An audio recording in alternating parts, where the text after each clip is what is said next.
Pablo Picasso once said, "He was my one and only master. Don't you think I've looked at his paintings? I spent years studying them. Cezanne, he was like the father of us all."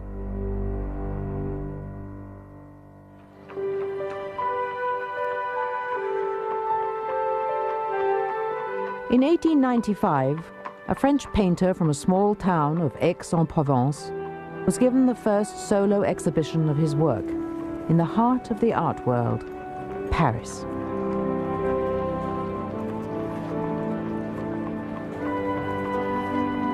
This huge exhibition, showcasing some 150 works, was the break the artist needed for fame and financial success.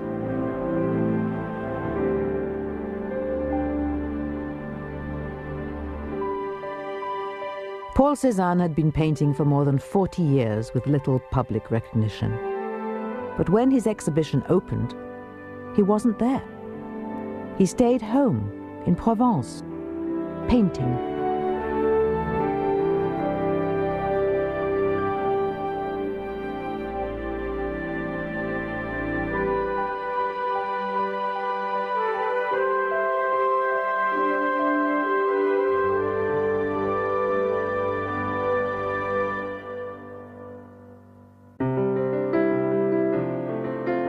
Cezanne in Provence is made possible by a generous grant from the Eugene B. Casey Foundation. There are treasures to be taken away from this country, which has not yet found an interpreter equal to the abundance of riches which it displays. Paul Cezanne. What set Paul Cezanne apart was his lifelong quest to paint the land that gave birth to him, and to which he would always return. Cezanne wrote, "It is only there that I have found true evidence of the life of our light, present in its simplest form, the austere and tender beauty of our Provence."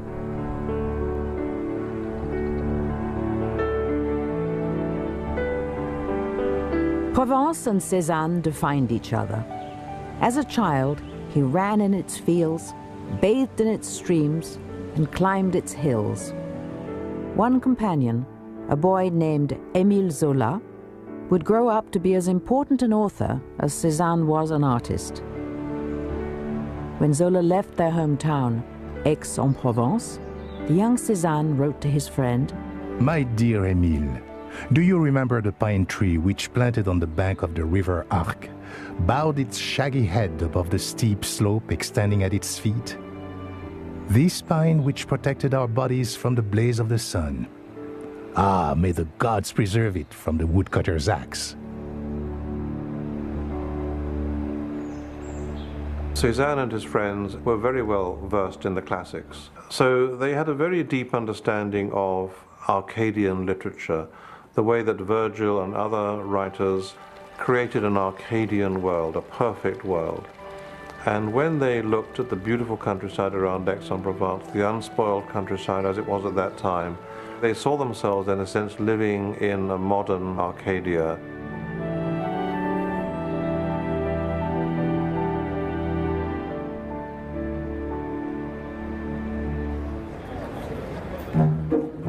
Émile Zola left Aix for Paris in 1858 at age 18, but the excitement of the capital could not dim the fond memories of his childhood home. Paris is big, full of amusements, of charming women. Aix is small, monotonous, petty, also full of women. God forbid I should slander the women of Aix. And in spite of that, I prefer Aix to Paris. Is it because of the trees swaying in the breeze? Because of the wild gorges, the rocks piled high on top of each other? Is it the landscape of Provence which draws me there? I do not know. Yet, my poet's dreams tell me that a rough rock is worth more than a freshly whitewashed house. The murmur of the waters is more than that of a big town. Virgin nature, more than nature starched and tormented.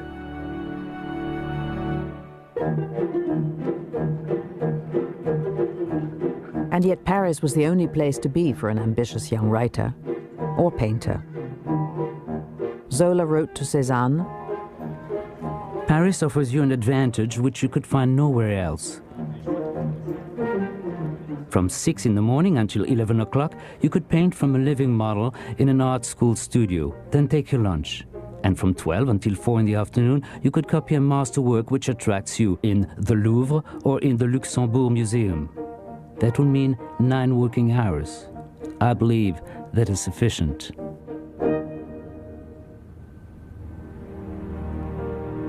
But Cezanne had obligations. His father had worked hard to become a successful banker. He wanted his son to play it safe, to enroll in law school. Alas, I've taken the tortuous path of law. Taken is not the word.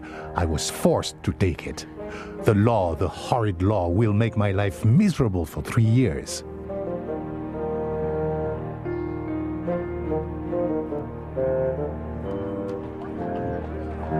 Cezanne longed to study art in Paris, but even in his youth, he knew that it would never replace home. He wanted to be an original, an artist of unique vision. Émile Zola agreed. My dear Cezanne, I approve completely of your idea of coming to Paris to work and then returning to Provence. I believe that this is a way to escape from the influence of the schools and to develop some originality, if one has any. When Cezanne's father reluctantly gave in to his son's dreams, Paul immediately left for Paris, arriving in 1861.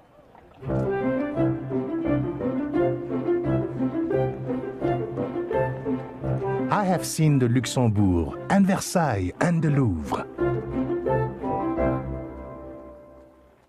Living on a small allowance from his father, Cezanne took classes and copied the work of the masters, but struggled and was his own worst critic.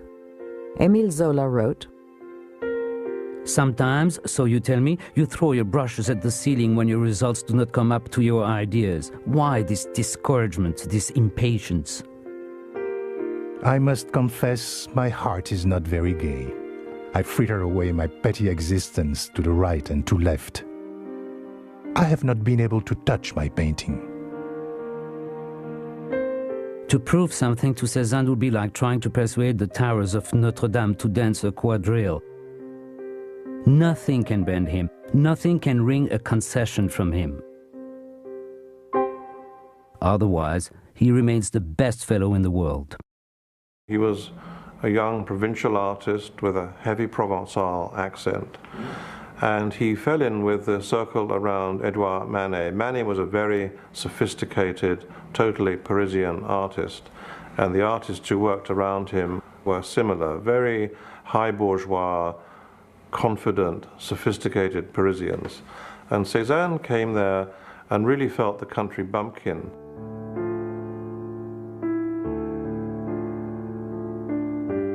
As for me, old man, my hair and my beard are longer than my talent.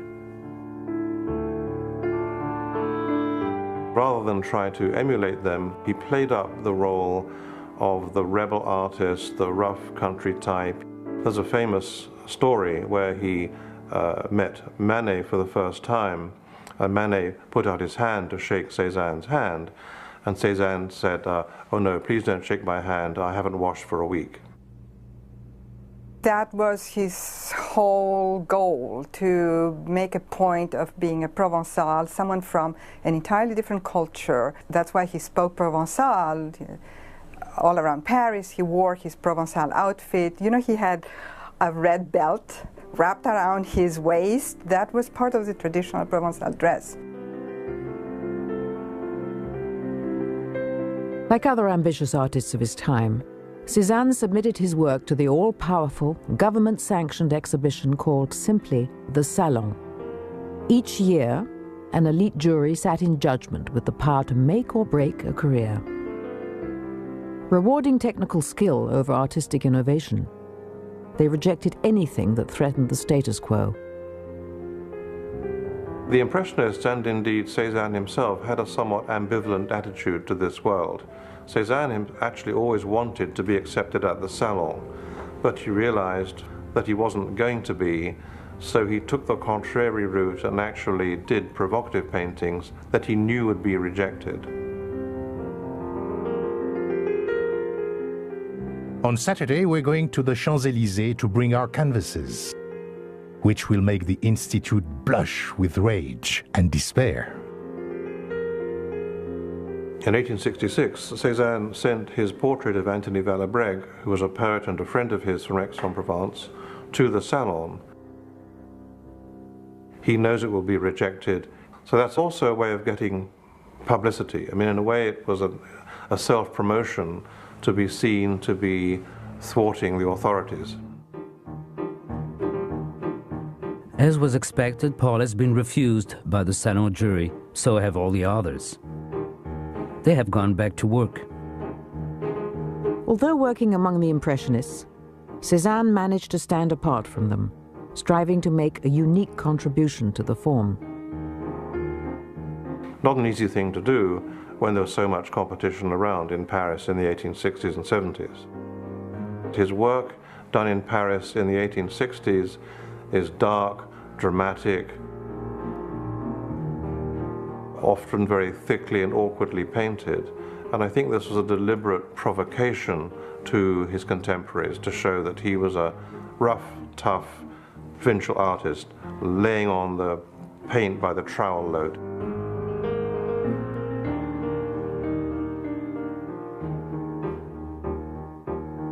He painted in a very bold, thick way, which was later called couillard or ballsy, meaning that it's kind of very strong and expressive and exaggerated.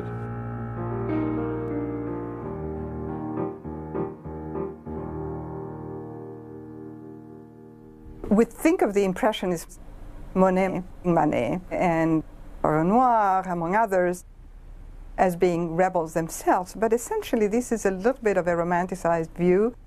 They were courting both the establishment and the rebellious avant-garde. Now Cezanne was one step further than them in rebelliousness. The others, Courbet, Manet, Monet, etc., feel and see as I do, but they have no courage. They paint pictures for the Salon. I, however, dare. I dare. I have the courage of my convictions, and he who laughs last laughs best. He develops more and more in the original direction which his nature prescribes for him. I have great hopes. Traveling back and forth between Paris and Aix, Cezanne practiced his craft and searched for his own style.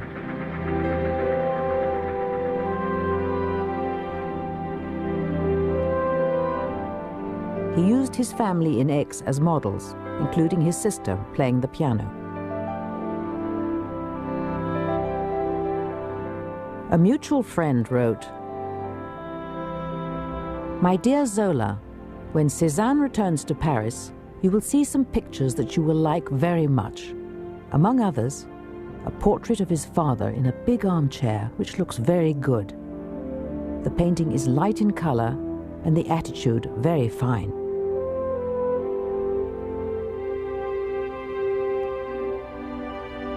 Cezanne's feelings for his father, even in the 1860s, come out strongly in the great portrait, where he's shown reading the newspaper L'Événement.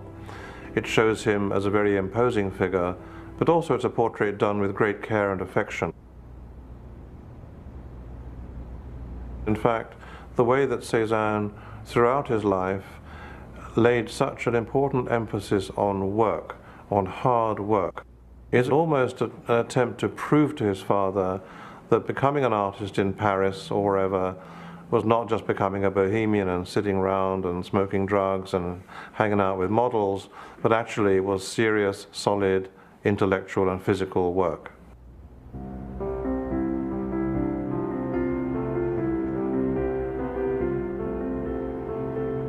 However, in 1869, the painter met a Parisian model, Hortense Fiquet. She became his lover, his lifelong companion, and the mother of his child. My sense is that she was a commanding and strong-willed woman, which would be a good match for Cezanne, likewise a commanding, strong-willed man. And she held the household. He was the artist.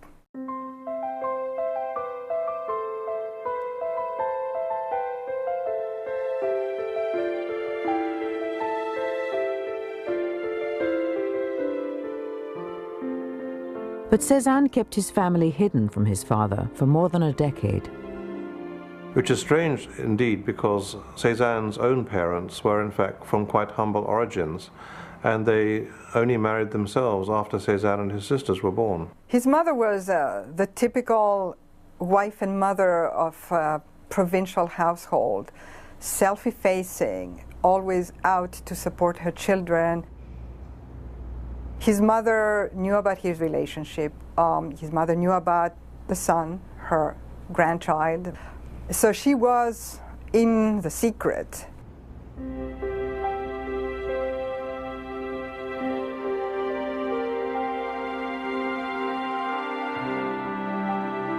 Beginning in the late 1860s, Cezanne's work was profoundly affected by his close friendship with the Impressionist Camille Pissarro.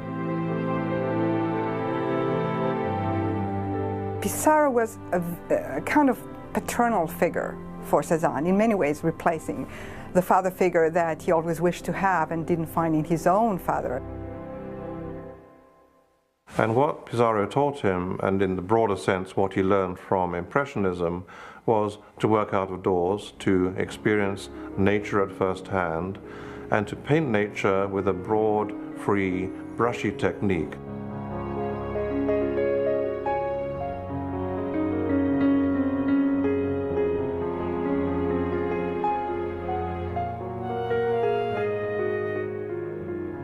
While residing in Paris, Cezanne spent each summer in Aix-en-Provence, applying the lessons of Pissarro and the Impressionists to his own native landscape.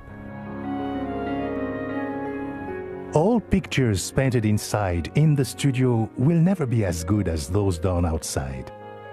When out-of-door scenes are represented, the contrast between the figures and the ground is outstanding, and the landscape is magnificent. I shall have to make up my mind only to do things out of doors.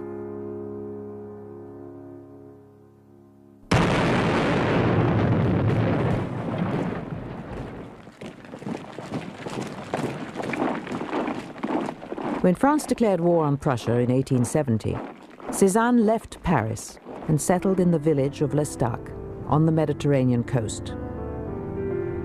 Just 18 miles from Aix-en-Provence, it offered a new and inspiring landscape.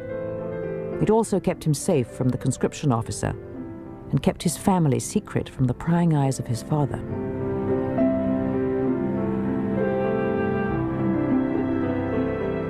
His studies of the sea at L'Estaque led to a gradual lightening of his palette and to a new way of capturing light on canvas. My dear Émile, I shall not return to Paris before next year. I have rented a little house and garden at L'Estaque, just above the station and at the foot of the hill, where behind me rise the rocks and the pines.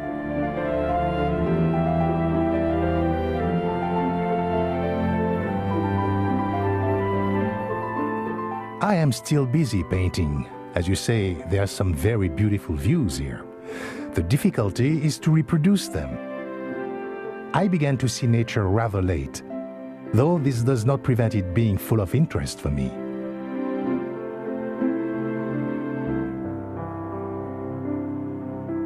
Cezanne's art develops as a way of rejecting Paris and taking on Provence as his one and only context, while at the same time trying to apply to Provence what he learned from Paris. He wrote back to his friend Pissarro in Paris that for the first time he understood what the Impressionists meant by using patches of color as opposed to modeling in tone.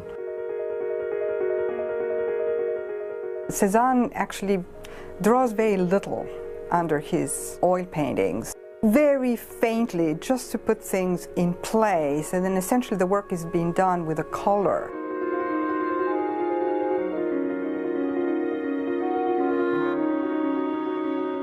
The traditional academic way of painting was to model a form gradually from light to dark or vice versa. What the Impressionists introduced was a way of painting where juxtaposing colored brush marks, patches of color, which would serve to model a form.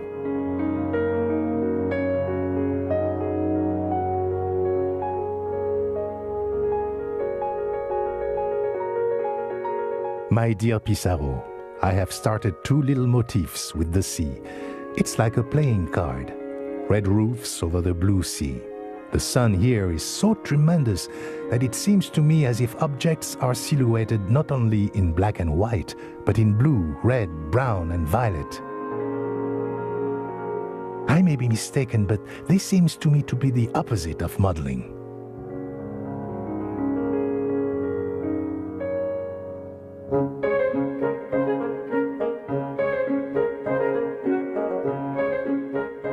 In 1874, Claude Monet organized an independent exhibition entirely free of the Salon's rigid ideals. It included paintings by names now recognized among the most famous in the history of art: Degas, Renoir, and Cezanne. The exhibit was both popular and controversial. One critic singled out Cezanne for special mention, describing him as a sort of idiot who paints in the throes of delirium tremens. Undaunted, Cezanne continued to associate himself with his Impressionist colleagues, but he also kept apart from them, sometimes abstaining from their exhibitions, and soon moving beyond them in style and content. We must not be satisfied with retaining the beautiful formulas of our illustrious predecessors. Let us go forth to study nature. Let us try to free our minds from them. Let us strive to express ourselves according to our personal temperament.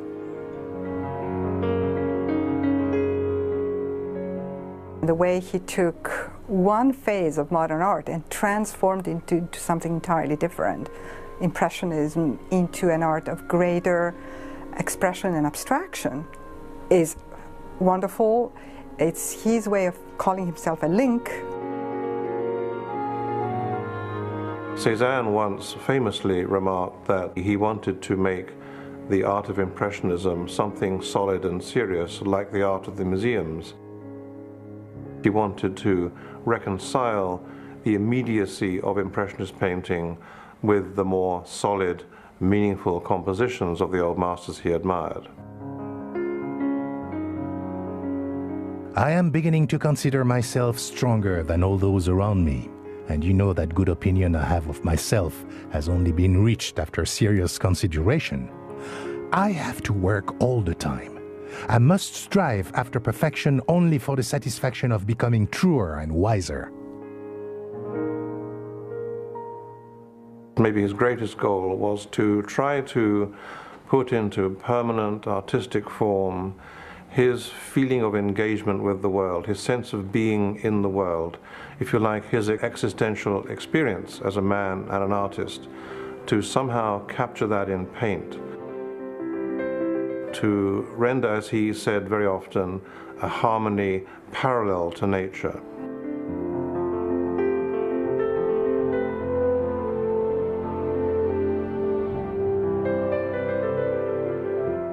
A wonderful example of his harmony parallel to nature would be the great late watercolor which he made from the terrace of his studio at Les Louvres, looking across the city of Aix-en-Provence, where you see the tower of the cathedral and the mountains beyond. And it's a great watercolor in the way in which he lays these wonderful color washes one on top of the other in a very rhythmic way across a sheet of paper. It has its own internal logic, its own internal harmony, parallel to the divine harmony, as he would say, in nature.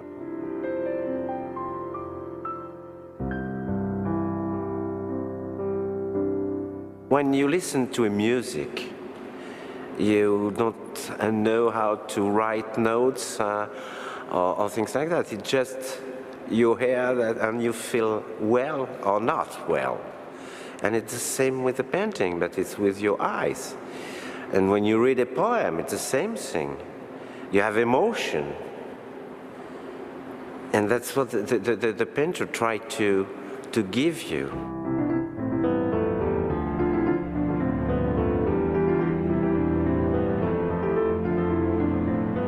As Cezanne moved into middle age, he anchored himself in his beloved Provence.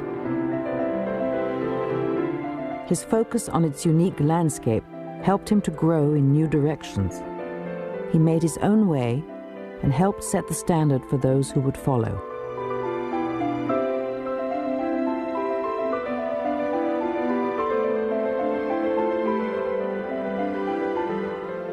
I still see before me the powerful landscapes of my youth. I feel so strongly that I belong to them, that what little love and truth there is in me comes from their tranquil passion.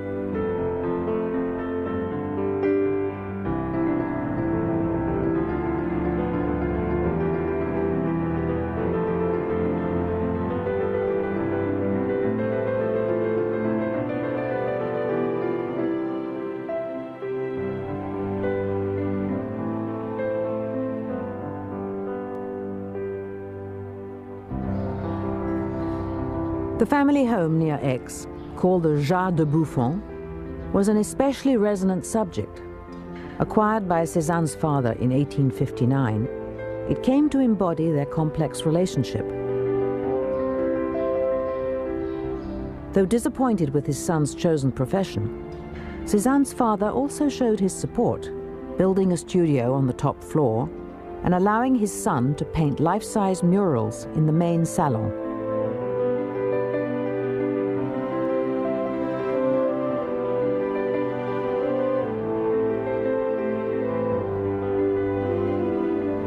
The Jardin de Buffon gave Cezanne somewhere that was private, a kind of almost a secret studio, both in the house and then in the grounds, a kind of outdoor studio, where he could work uninterrupted, unobserved, and develop his art.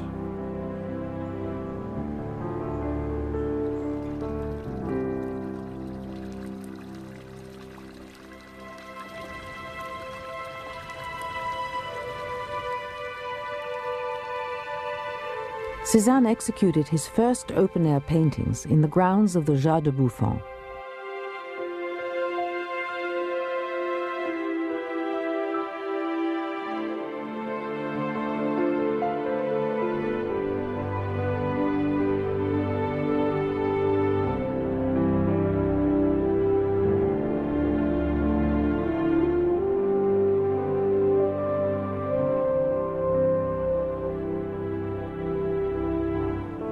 Ultimately, painting the view of the Montagne Saint-Victoire seen through a screen of trees.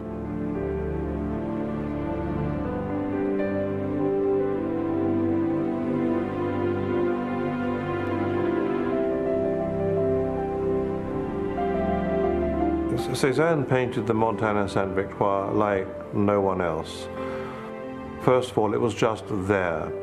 When you're in Aix-en-Provence, when you take a trip out of town, it dominates the surrounding landscape. As mountains go, it's not a very tall mountain. It's something like 4,000 feet. So compared with the Rockies or the Alps, it's not a big mountain. But it has a tremendous presence in the local landscape because everything around it is pretty flat.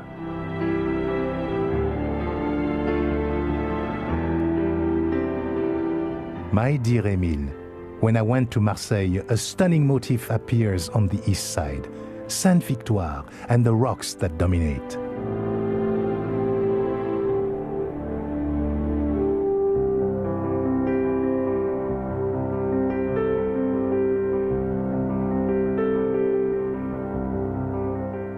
It's quite possible that Paul Cezanne was painting right at this very spot 100 years ago. He painted 9 major oil paintings from this spot and a number of watercolors, so we could say it really was one of his obsessive motifs.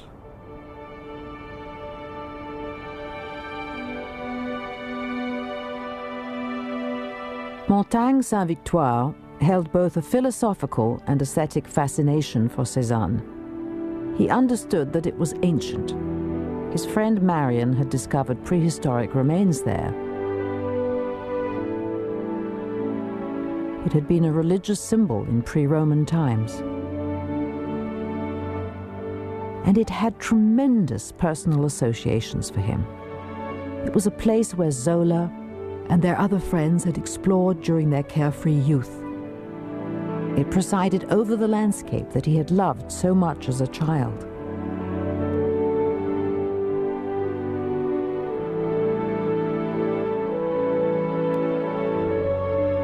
He loved the changing light,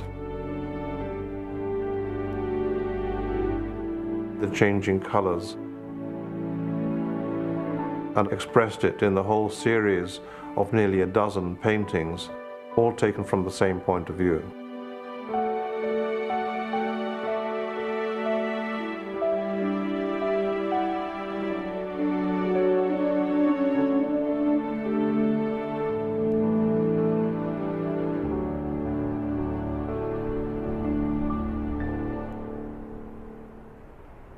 I am still striving to discover my way as a painter. Nature presents me with the greatest difficulties.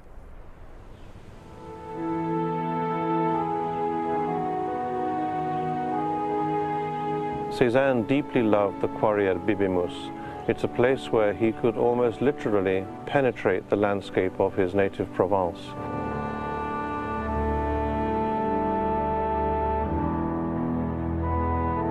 He went down deep into the quarry underground, and there he loved the silence and the solitude and the escape from the world around him.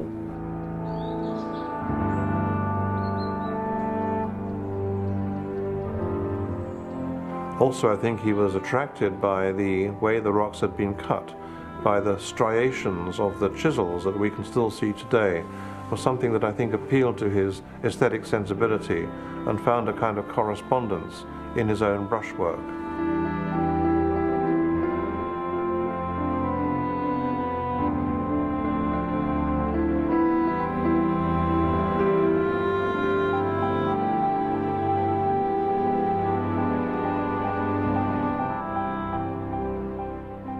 Cezanne rambled all over this countryside looking for just the right motif in his landscape painting.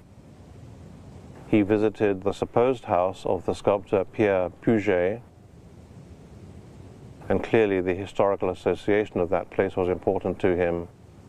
I think there's a good deal of self-identification on the part of the artist with a lonely house set in woods or in rocky terrain.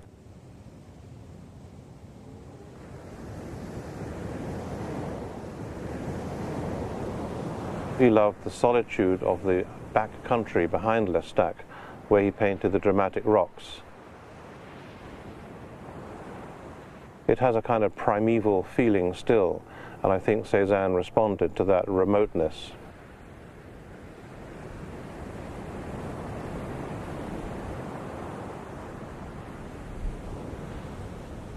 Climbing the hills and the sun goes down, one has a glorious view of Marseille in the background, all enveloped towards evening to a very decorative effect.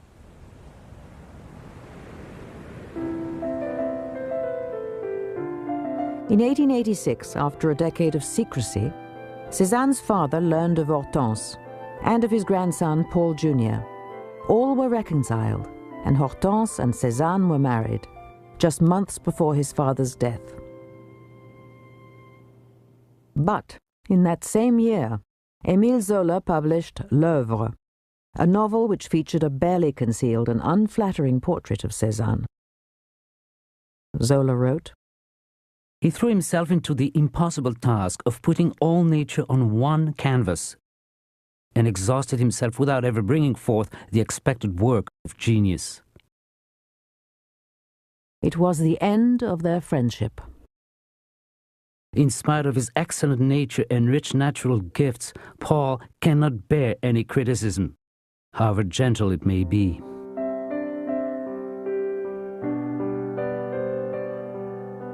It wasn't often that Cézanne could be drawn away from his home, but in 1894, some of the leading artists of the time gathered at the home of Claude Monet in Giverny. Monet wrote, I hope Cézanne will join us, but he is so strange and so shy of new faces that I fear he will let us down. He is a true artist, but has far too many doubts about himself. Cezanne did attend.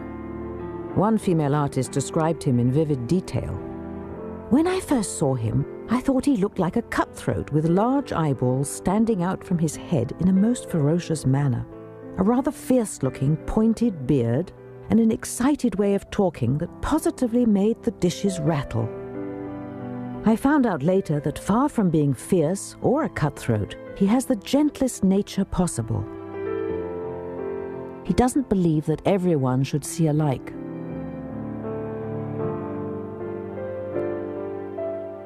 My dear Monet, here I am then, landed again in the South, from which I should perhaps never have separated, in order to fling myself into the chimerical pursuit of art.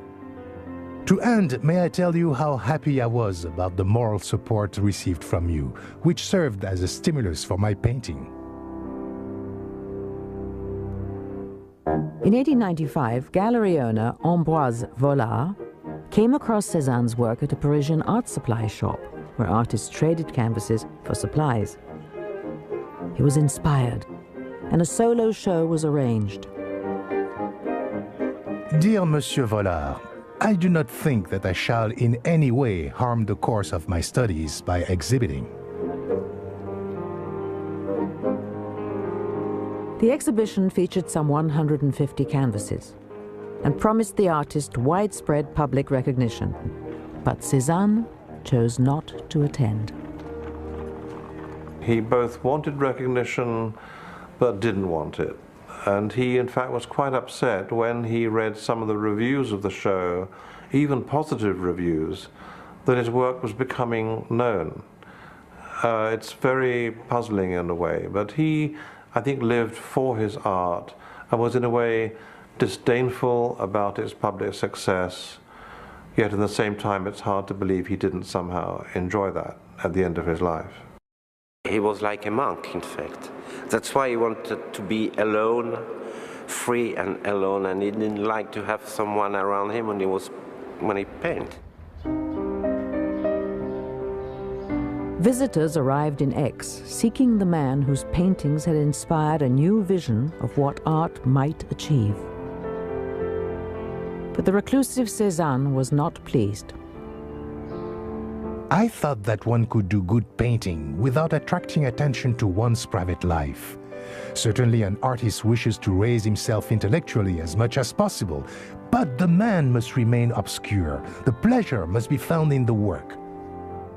Gauguin met him and wrote very interestingly about that meeting, and how Cezanne was almost like an ancient shepherd from prehistoric times sitting on top of a mountain contemplating nature and the stars. So he saw him as a philosopher.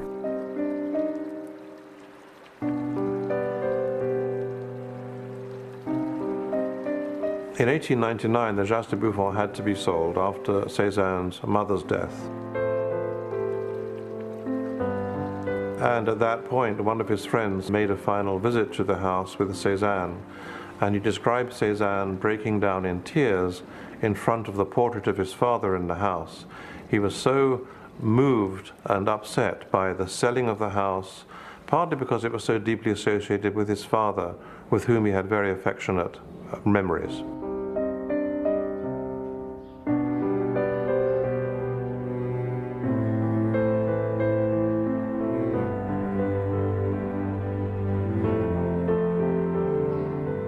After the sale of the Jas de Buffon, Cezanne bought an apartment in Aix, on the Rue Bourlegon.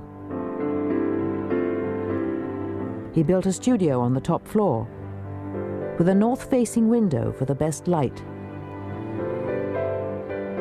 He lived there for several years, but the space was small and cramped, and he felt the need to have a larger studio. Dear Monsieur Vollard, I have had a studio built on a small plot of land that I bought for that purpose. I shall inform you of the results achieved as soon as I have obtained some satisfaction from my efforts. This is the Atelier des Louvres, the studio which Cezanne built at the very end of his life in 1902, and where he worked principally for the last 4 years until his death in October 1906. He built it for two main reasons. One was that he needed isolation to work successfully. The town was noisy and busy, he had too many visitors coming to his studio, and he didn't like people prying when he was at work.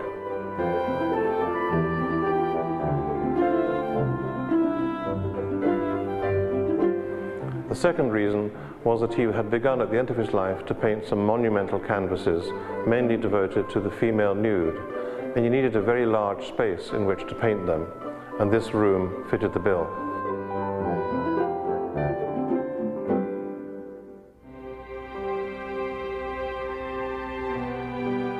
This is a big theme for Cezanne, his relationship to the female body, to females, and to the nude. He applies to them the kind of distortive qualities that he applies to everything, to bottles, to houses, to trees, to apples.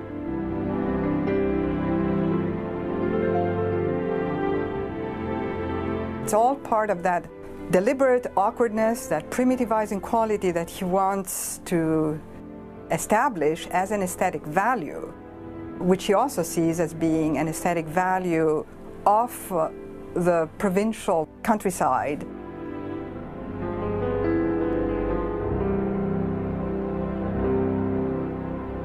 He modified the more naturalist way of looking at nature, which was the Impressionist way, in a more abstracted, more stylized way, which had very many similarities with popular culture.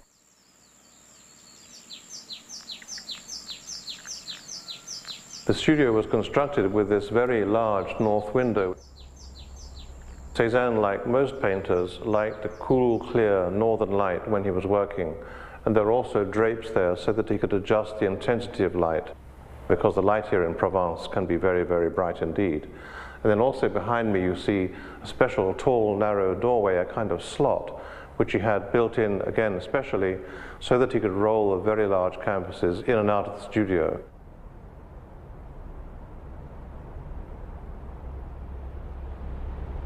The studio remains much as Cezanne left it. Many of the objects were here during his lifetime, including the big ladder which he used to paint the top part of the very large paintings.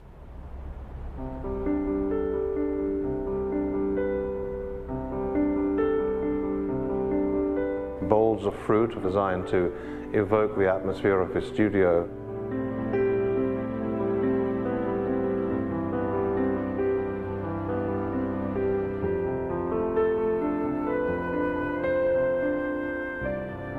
A small plaster Cupid, which in his lifetime was attributed to the Provençal artist Pierre Puget, whom he greatly admired.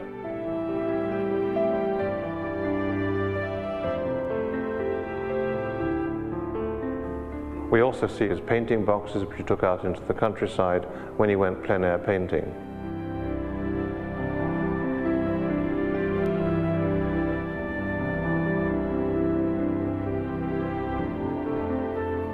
The man of letters expresses himself in abstractions, whereas a painter, by means of drawing and color, gives concrete form to his sensations and perceptions. Get to the heart of what is before you.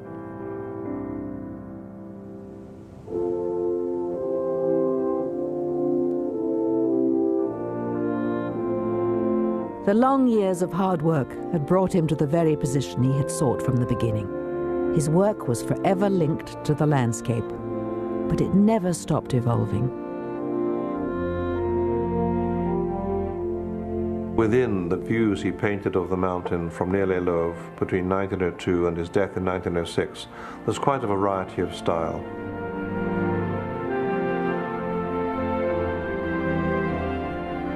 And I think it depended on the quality of light at the time, the effects of color and light that he saw in the landscape and was trying to match in his paintings.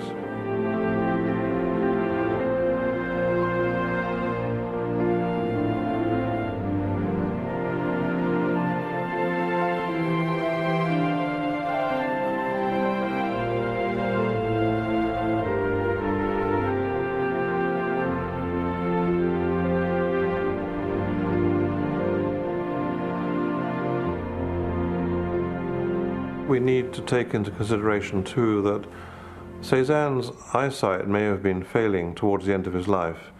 This is perhaps a rather controversial point of view, but we shouldn't forget that he had been suffering from diabetes since 1890.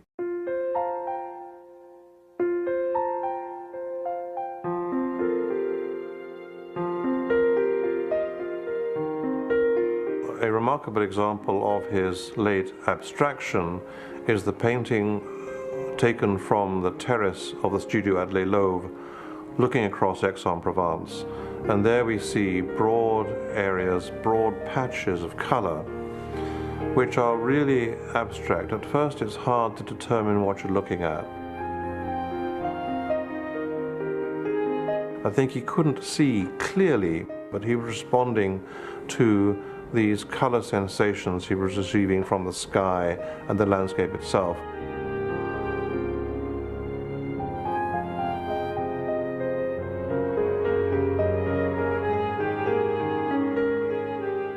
Now, being old, nearly 70 years, the sensations of color which give the light are for me the reason for the abstractions, which do not allow me to cover my canvas entirely, nor to pursue the delineation of the objects where their points of contact are fine and delicate. On the other hand, the planes fall one on top of the other. Nature, if consulted, gives us the means of attaining the end.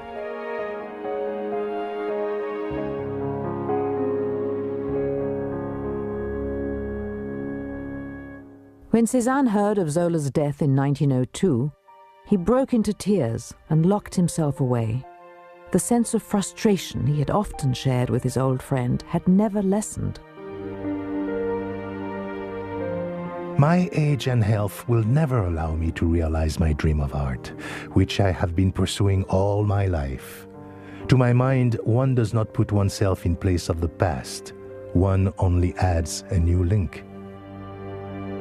He was looking for something that he always seemed to be beyond what he had created.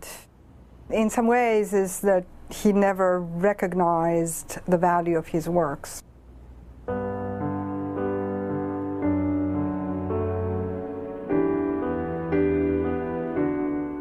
The aging artist was also unhappy with the changes wrought in his beloved landscapes. I remember perfectly the once so picturesque coast of L'Estaque. Unfortunately, what is called progress is nothing but the invasion of bipeds who will not rest until they have transformed everything into hideous caves with gas lamps. And what is even worse, with electric lights. What times we live in.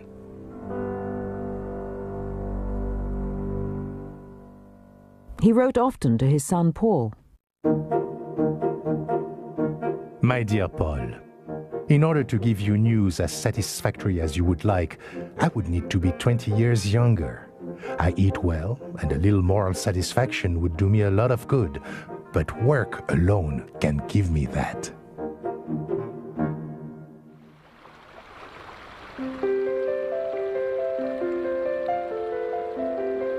I am waiting for 4 o'clock. The carriage will take me to the river by the bridge of the Trois Sautets. I felt very well there yesterday. I started a watercolor.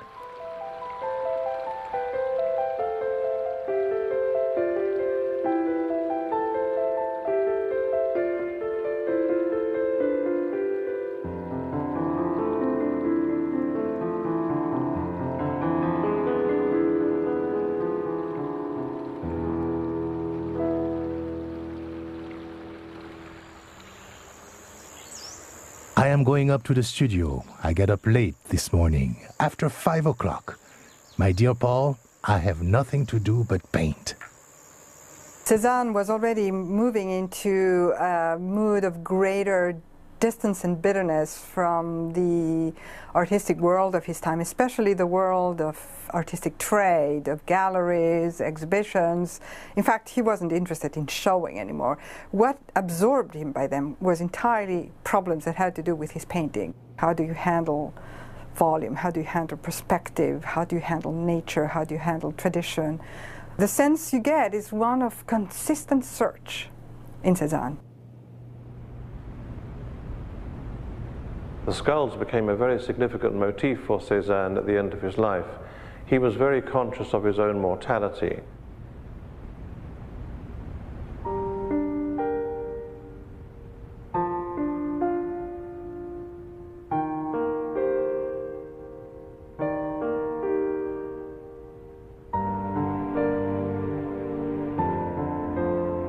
Cezanne also painted a very moving series of portraits of his gardener, Monsieur Vallier, who looked after the garden and helped Cezanne move the large canvases in and out of this studio.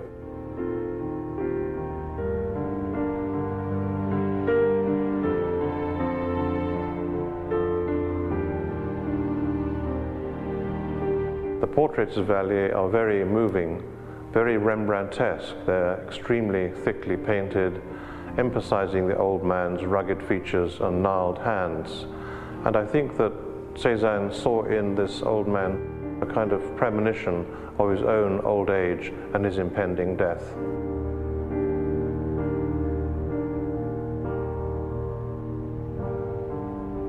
I am in such a state of mental disturbance, I fear at moments that my frail reason may give way. Will I ever attain the end for which I have striven so much and so long? I hope so. But I am old, ill, and I have sworn to myself to die painting. In mid-October 1906, Cezanne was caught in a storm in this very neighborhood. He collapsed in the rain. A passing laundryman put him on his cart, trundled him back to the Rue Bourlegot in town. Cezanne's final words are unknown, but his last letter was true to form. It was to his art supplier.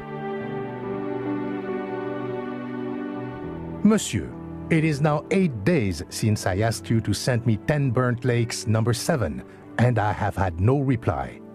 Whatever is the matter? An answer, and quick, please. Accept, monsieur, my distinguished greetings. Paul Cezanne.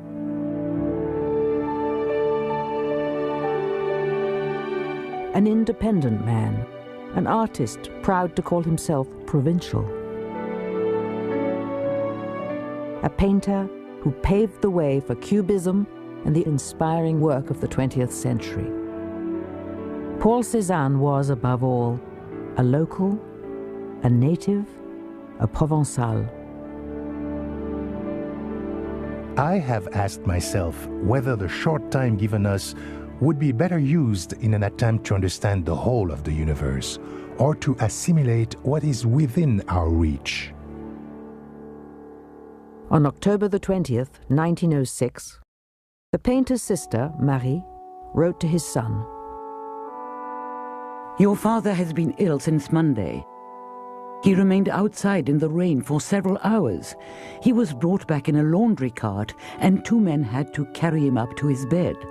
Early in the morning, he went into the garden to work on a portrait of Vallier. He came back dying.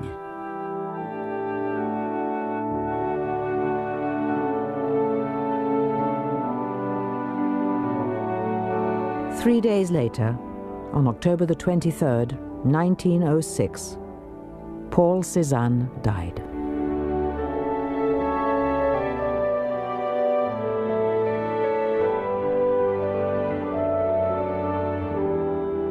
Even now, a century later, young artists pay homage to him and to his indelible influence on the course of modern art.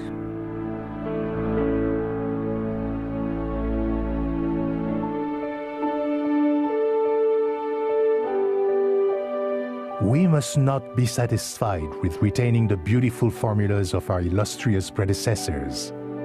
Let us go forth to study nature. Let us try to free our minds. Let us strive to express ourselves according to our personal temperament. Paul Cezanne. To learn more about the life and work of Paul Cezanne, visit the Cezanne in Provence website on pbs.org. Cezanne in Provence is available on video cassette or DVD. The companion book is also available. To order, call PBS Home Video at 1-800-PLAY-PBS.